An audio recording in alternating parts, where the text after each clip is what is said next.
ওগো, তুমি এইভাবে আমাদের দুজনকে একা করে চলে গেলে, এখন আমরা কে নিয়ে বাঁচবো? কাঁদিস না রে মা, আল্লাহর জিনিস আল্লাহ নিয়ে গেছে। তুই কাঁদলে কি আর মিচকে ফিরে আসবে রে মা? তোকে এখনো অনেক শক্ত হতে হবে। তোর এই দুধের শিশুটাকে কে দেখবে বল? আসি, আমি মিচকেকে ছাড়া কি করে বাঁচবো? মিচকে তুমি ফিরে এসো, মিচকে তুমি ফিরে এসো। তোকে যে বাঁচতে হবে রে মা, তোর এই সন্তানের জন্য তোকে বাঁচতে হবে। উপরওয়ালা আছে রে মা, দেখবি তো সব ঠিক হয়ে যাবে।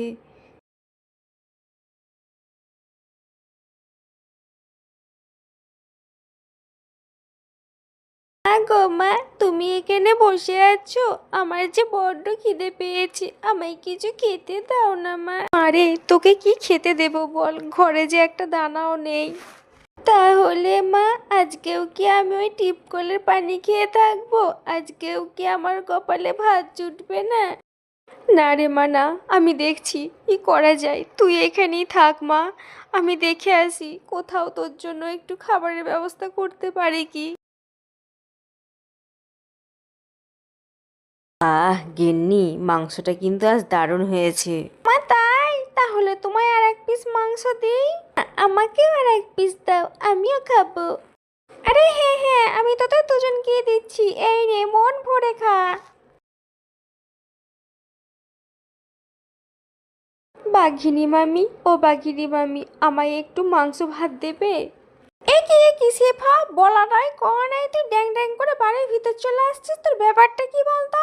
এইটা আমার দুদিন ধরে কিচ্ছু খাইনি, তাই তো তোমার কাছে একটু খাবারের জন্য এসেছি। একটু ভাত দেবে মামি, তাহলে আমার মেয়েটা একটু খেতে পারে।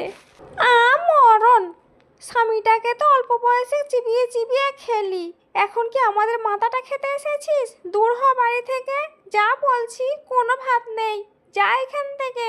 শিফা মন খারাপ করে সেখান থেকে চলে যায় আর একটি নদীর ধারে গিয়ে বসে বসে কান্না করতে থাকে।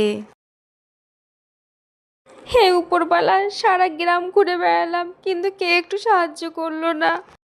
তবে কি আমার ওই ছোট্ট বাচ্চা মেয়েটা না খেতে পেয়ে মারা যাবে? আমাকে এবার কেন রেখেছো এই দুনিয়ায়? আমাকেও নিয়ে নাও। সন্তানকে খাবারের জন্য মরতে দেখার থেকে তো নিজে মরে যাওয়া অনেক ভালো। আরে শিফা ভাবি, কি ব্যাপার, এখানে বসে বসে কান্না করছো কেন? নিজের ভাগ্যে দোষে কাঁদছি গো টিঙ্কু ভাই। আমার ওই বাচ্চা মেয়ের মুখে এক মুঠো ভাত তুলে দেওয়ার ক্ষমতাও আমার নেই। টিঙ্কু ভাই, ও টিঙ্কু ভাই, তুমি কি পারবে আমায় একটা কাজ দেখে দিতে? আচ্ছা আচ্ছা ভাবি, তুমি কেঁদো না, আমি তোমায় কাজ দিচ্ছি। আমার এই মাছগুলি তুমি বাজারে নিয়ে গিয়ে বিক্রি করে দাও, আমি তোমায় সঠিক মূল্য দেব। সেবা ভাবি, মাছ বিক্রি করতে পারবে তো? হ্যাঁ হ্যাঁ পারবো ভাই, আমায় যে পারতেই হবে। মাছ নেবে গো? মাছ তাজা তাজা নদীর মাছ, মাত্র 500 টাকা কেজি। নিয়ে যাও নিয়ে যাও, তাড়াতাড়ি নিয়ে যাও।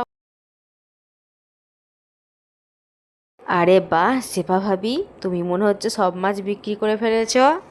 কিন্তু টিঙ্কু ভাই, এখনো তো একটা বাকি রয়ে গেছে।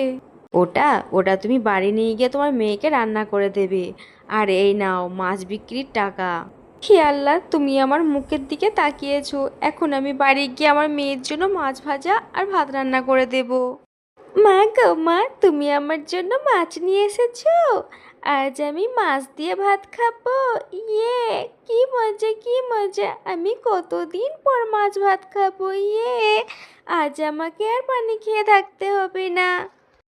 পাগলি মেয়ে আমার, হ্যাঁ রে বাবা হ্যাঁ, আজ তুই মাছ দিয়ে ভাত খাস। এই দেখ, আমি মাছটা রান্না করতে গেলাম, তুই যা একটু খেলে আয়, আমি মাছটা ততক্ষণ রান্না করে ফেলি। ঠিক আছে মা। কিছুক্ষণ পর,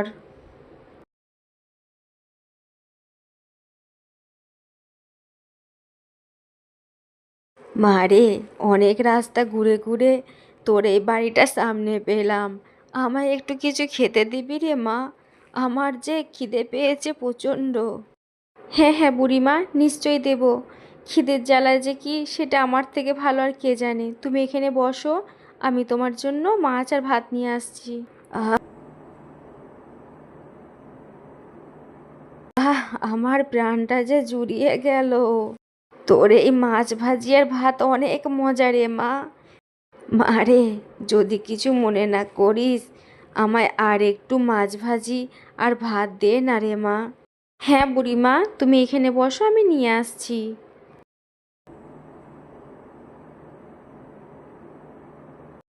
আহ, অনেক মজা। মা রে, আমার যে পেটের কোণে এখন একটু জায়গা রয়ে গেছে রে মা। দে না মা, আর একটু ভাত দে। এই কথা শুনে শেফা আবার চলে যায় ভাত আনতে। হাই হাই, বুড়িমাকে মাছ ভাত দিতে দিতে তো সব মাছ ভাত শেষ হয়ে গেছে। এখন আমরা কি খাবো? আর আমাদের খাওয়ার কথা না হয় বাদই দিলাম, বুড়িমা যে আরও ভাত চাইছে, তাই বা দেবো কি করে? এই কথা বলে শিফা আবার বুড়িমার কাছে ফিরে আসে। মা মা মা, দেখো আমি খেলে চলে এসেছি। দাও দাও, তাড়াতাড়ি মাছ ভাজা আর ভাত দাও। মারে, আজও যে তুই ভাত খেতে পারবি না।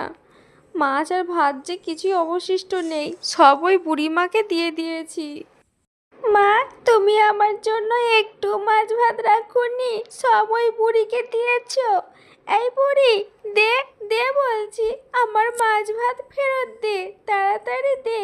তুই কেন খেয়েছিস আমার মাছ ভাত? দে বলছি, দে। মিনা, বুড়ি মায়ের সাথে খারাপ ব্যবহার করছিস কেন? বুড়িমা, আপনি কিছু মনে করবেন না, ও বাচ্চা ছেলে তো, তাই এসব কথা বলে ফেলেছে। না না, আমি ওর কথায় কিছুই মনে করিনি।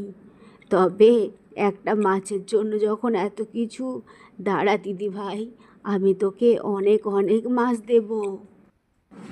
এই কথা বলে বুড়িমা তার হাতের জাদুর সাহায্যে অনেক মাছ এনে দেয়। এ কি বুড়িমা, এত মাছ কোথায় পেলেন? আপনার কাছে এত মাছ কোথা থেকে আসলো? শিফা মা, তুই অনেক দয়ালু। তোর এই দয়ার জন্যই আজ আমি এই মাছগুলি তোকে উপহার দিলাম। এই মাছগুলি তুই চাষ করবি, দেখবি তোর কোনো দিন মাছের অভাব হবে না। তো বুড়িমা, আমার কাছে এই ছোট্ট বাড়িটি আর এই রান্নাঘরটি ছাড়া তো আর কোনো জায়গা নেই, তাহলে কোথায় এই মাছগুলি চাষ করব? চিন্তা করছিস কেন, আমি তো আছি। এই মাছগুলি রান্নাঘরের এক পাশে রেখে দিবি, কাল সকালে দেখবি জাদু জাদু। কথা বলে বুড়িমা সেখান থেকে চলে যায়।